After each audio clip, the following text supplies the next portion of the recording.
Who is Pete Latimer? There's one huge change in Micah's life this season that I think's pretty great, but I don't want to spoil it. Pete Latimer is the brainchild of Jack Kenny, with me acting as the resident meat puppet. I was a young man when I started this show, and now I look for 150. It's been almost 6 years of my life now. Well, you want to know, I hate everybody. Every last one of them. Hate them all. There, that's sentimental enough for you. I used to be young and handsome. Now I'm old. I'm not fat anymore. That's a good thing. Favorite moment? God, there are thousands and billions of moments just of all of us laughing our asses off all day long. Hey, we're rolling in here! Quiet! Thank you.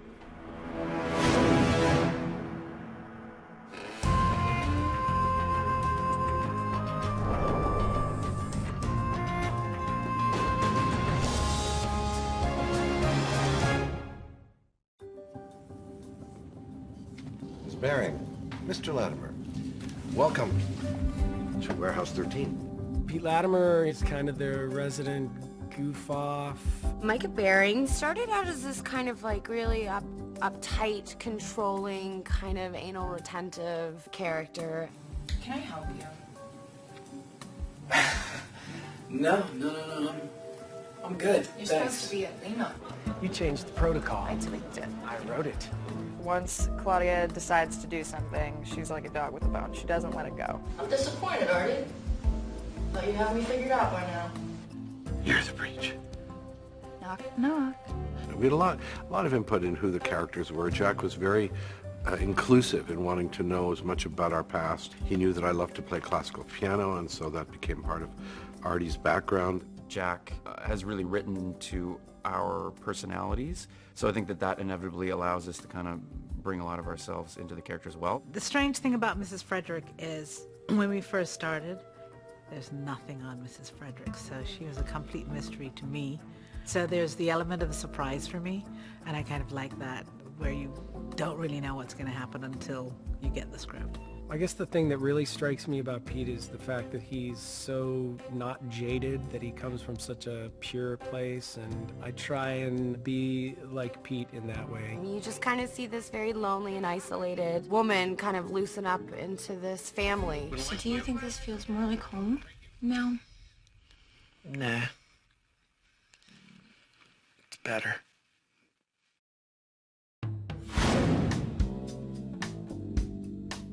It's all been like being in a family. You take the good with the bad, the highs with the lows. All the people that were here wanted to be here. It has been a very tight and quickly bonded family because I think everybody wanted it to work. But Eddie is the number one. Eddie is the leader of the group.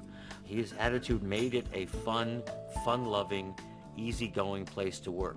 It sounds so corny. Everyone says it on every show. I love these people. They are sick of each other. They didn't like each other at all. Us two? What bond? Here's the deal. The one compliment I will give Aaron is that he's a pretty decent actor. We don't have any chemistry at all. We don't really get along. No. We were the closest friends when this started, and this only brought us closer together. That doesn't mean that we don't want to kill each other. Oh, yeah. They were kind of bored with each other, a bit sick of each other by the time I came in second season. It's strange to even really have us sitting this close together. We usually get our chairs kind of put on different sides. Yeah, at the opposite. Because when you're acting, you really sort of want to save it for, you know, the scenes. Save it for the camera, absolutely. So if you become friends in real life, you might ruin it all. Absolutely. I don't want to have anything to do with this person when the cameras are not rolling. Does that answer your question? Yeah. Thank you. Next question.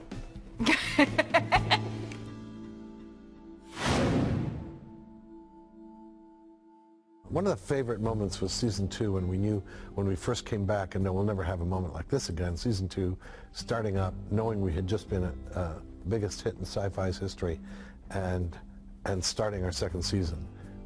Not having known that before, that was a great moment for all of us. Some of my favorite things were the insights that you got into Helena's life and then that kind of the darkness, and she was constantly in flux and trying to fight her demons, and you know, she was a lot of fun to play with.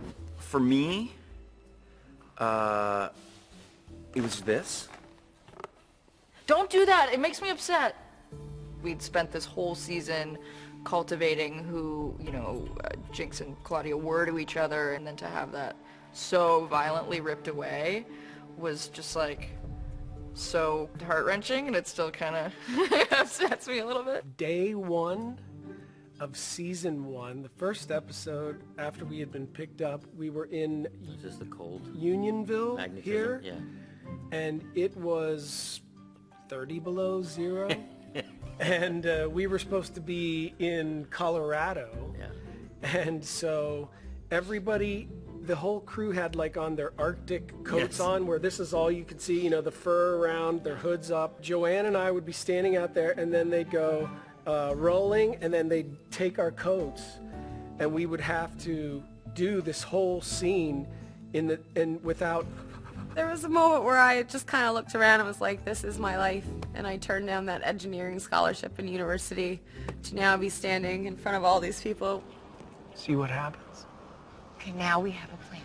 The glamour of television. Yes, that's right. My Diet Coke froze on the monitor. Right. My favorite episode is going to be the finale, because I don't think that there's an episode in our entire canon that encapsulates better what we all mean to each other, what this show means to us, what this show means to the people who watch it. I'm really excited about it.